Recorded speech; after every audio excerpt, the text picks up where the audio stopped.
Good morning all of you. आज हम लोग एक और महत्वपूर्ण टॉपिक के साथ आए हैं। टॉपिक का नाम है ज्वालामुखी। आप देखेंगे हर एक एग्जाम में आपको इससे कोई ना कोई एक प्रश्न तो आपको मिल ही जाएगा। अब हमको समझना है बेटा, देखिए क्या होता है। ये जो हमारी पृथ्वी है, ये पृथ्वी जो है आग का गोला थी और धीरे धीरे ठंडा होना चालू की। तो पहले इसी को समझना है, ये आग का गोला थी और धीरे धीरे ठंडा होना चालू हुई। और अभी भी अंदर में जाएंगे आपको तो पृथ्वी में अभी भी गर्मी उतनी ही मिलेगी अंदर में। और उस अंदर में मतलब ऊपर का मंडल कौन सा हो गया, हमारा स्थल मंडल होगा। और कुछ नीचे जब गहराई में जाएंगे तो उसको हम लोग दुर्बल मंडल बोलते हैं। उस दुर्बल मंडल में जाएंगे तो उसमें गर्मी इतनी ज्यादा है, ताप इतना ज्यादा है, घनत्व इतना ज्यादा है कि हर एक चीज वहां पे लिक्विड फॉर्म में मतलब उबलते हुए नजर आएंगे। तो वहां अंदर में क्या भरा हुआ है बोलेंगे तो मैग्मा भरा हुआ है। तो अंदर में देखिए मैग्मा भरा हुआ है और पृथ्वी क्या हो रही है, कंटिन्यू घूम रही है।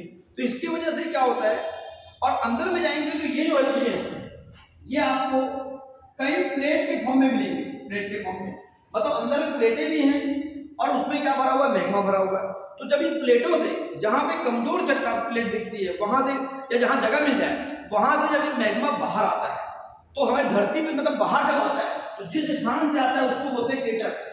और वो ऊपर जो आता है उसको बोलते हैं लावा। मतलब जब अंदर में तो क्या बोलेंगे मैग्मा और ऊपर जाएंगे क्या बोलेंगे लावा। और ये लावा जो बाहर आता है इसको हम लोग बोलते हैं ज्वालामुखी। ठीक है, देखिए ध्यान दीजिए, मतलब धरती के नीचे जो है उसको हम मैग्मा बोल रहे हैं, जब वो बाहर आ रहा है तो क्या बोले लावा बोल रहे हैं। तो यहाँ ध्यान दीजिए, जब ऊपर में लावा आया और ऊपर में ठंडी होने के कारण जब धीरे धीरे लावा जमने लगता है तो जमने वाली जो घटना है मतलब ये जमेगा तो जमेगा तो क्या बनाएगा, चट्टान बनाएगा या पठार बनाएगा। कभी भी याद रखना, यदि चट्टान की बात हो या पठार की बात हो तो समझ जाना कि ज्वालामुखी उद्गार हुआ होगा और लावा जो है जो ठंडा हुआ होगा तो धीरे धीरे क्या हुआ होगा, चट्टानों का निर्माण हुआ होगा। इसीलिए बोलते हैं कि जो आग्नेय चट्टान है, आग्नेय चट्टान मतलब आग, और आग तो आग से हुआ मतलब ज्वालामुखी से हुआ है, इसीलिए उनको प्राथमिक चट्टान बोलते हैं। तो ये जो बाहर में जो दिख रहा है आपको डिपॉजिट हो गया, इसको हम लोग बोलते हैं बेसाल्ट। क्या बोलते हैं, बेसाल्ट। इसका मतलब ज्वालामुखी ऊपर आए, ऊपर आने के बाद लावा जब धीरे धीरे ठंडा हुआ तो कई पठारों का निर्माण होगा, कई चट्टान बनेंगे, लेकिन उन चट्टानों का अलग से नाम है बेसाल्ट। लेकिन कई बार ऐसा होता है कि ये जो ज्वालामुखी जो निकलता तो जरूर है, लेकिन ये क्या करता है बाहर आने के बजाय अंदर में ही कहीं निकल जाता है। अंदर में देखो ये अंदर में हो गया, मतलब बाहर नहीं आया अंदर में, तो अंदर में यदि हो गया तो उसको बोलते हैं ग्रेनाइट। क्या बोलते हैं, ग्रेनाइट। समझ के देखिए, हमारे पृथ्वी के भूगर्भ से मैग्मा जो है जब वो बाहर फोर्सफुली आ रहा है लावे के फॉर्म में तो हमने उसको कहा ज्वालामुखी। तो जब ऊपर आया, धरती के ऊपर में आया और धीरे धीरे जब लावा ठंडा हुआ तो कई चट्टान, कई पठारों का निर्माण हो गया। उसका अलग से नाम क्या है, बेसाल्ट। लेकिन यही घटना हुई बाहर में हुई, आंतरिक भाग में हुई।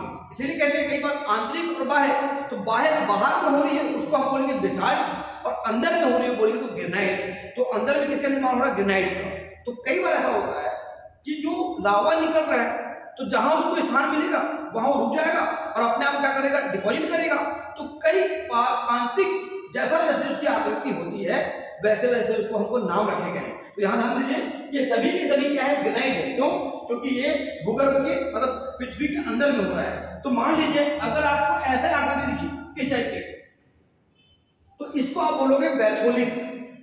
अगर कोई सीधा सीधा जा रहा है आपको और स्टेट दिख रहा है, स्टैंडिंग स्थल के आकार का, तो इसको बोलते हैं डाइक। अगर ऐसे जा रहा है सांप के आकार का उसको बोलते हैं फैकोलिथ। और अगर क्षैतिज है, क्षैतिज उसको बोलते हैं सील। चांद के आकार की अगर आकृति बन गई मतलब क्या बताना चाह रहा हूं, जो लावा निकल रहा है, मैग्मा मिल रहा है, वो जमने के बाद इन आकृति में आ गया, मतलब चांद की आकृति में आ गया, क्या बोलोगे उसको लेकोलिथ। उल्टे चांद के साथ दिख रहा है तो क्या बोलोगे, लोकोलिथ। स्टैंडिंग है तो डाइक, क्षैतिज है तो सील, बैठने के साथ दिख रहा है तो आप क्या बोलोगे बैथोलिथ, और सांप टाइप का दिख रहा है तो क्या बोलोगे फैकोलिथ। ये सभी के सभी क्या है, क्या है, ग्रेनाइट। इसका मतलब ये है बेटा, ग्रेनाइट बोलो, बेसाल्ट बोलो, ये सभी के सभी लावा का ही भाग है। यदि पृथ्वी के बाहर में जम रहा है, बाहर दिख रहा है तो उसको हम बेसाल्ट बोलेंगे। आंतरिक चीजों में करेंगे तो क्या बोलेंगे, इसको हम लोग ग्रेनाइट बोलेंगे। ठीक है, ये ज्वालामुखी उत्पत्ति जहां से निकल रहा है तो क्या बोल रहे हैं, क्रेटर बोल रहे हैं। ये मोटा मोटा आपको इतनी सारी चीजें पता होना चाहिए। फिर अब आता है कि ज्वालामुखी क्या निरंतर होते रहते हैं क्या, तो नहीं। ज्वालामुखी के तीन भागों में बांटा गया है। एक होता है तुम्हारा सक्रिय ज्वालामुखी, मतलब जो ज्वालामुखी उद्गार हो गए हैं वो अभी भी कंटिन्यू चल रहे हैं, उनको क्या बोलते हैं हम? सक्रिय ज्वालामुखी। जैसे भारत में अंडमान निकोबार में बैरन द्वीप, उनको हम सक्रिय ज्वालामुखी बोलते हैं। और अगर पूरे विश्व में देखा जाए तो सक्रिय ज्वालामुखी में मोना लोवा ज्वालामुखी आता है हवाई द्वीप का, किलायू ज्वालामुखी हवाई द्वीप का।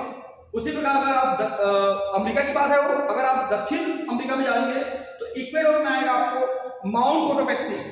अगर आप अर्जेंटीना में जाएंगे तो ओजे जेल सलाडो, और अगर मान लो अंटार्कटिका महाद्वीप में जाएंगे तो अरे बस। ऐसे अलग अलग सक्रिय ज्वालामुखी हमें देखने को मिलते हैं, कई बार इनमें से कोई ना कोई प्रश्न आता है, ठीक है। तो बैरन द्वीप को इसलिए याद रखना है कि भारत की बात है, अंडमान निकोबार भारत में एकमात्र सक्रिय ज्वालामुखी बैरन द्वीप कहाँ बोलेंगे तो आपके अंडमान निकोबार में। इतनी सारी चीजें आपको मोटा मोटा हमेशा ज्वालामुखी में याद होना चाहिए, ठीक है। चलिए, thank you all of you.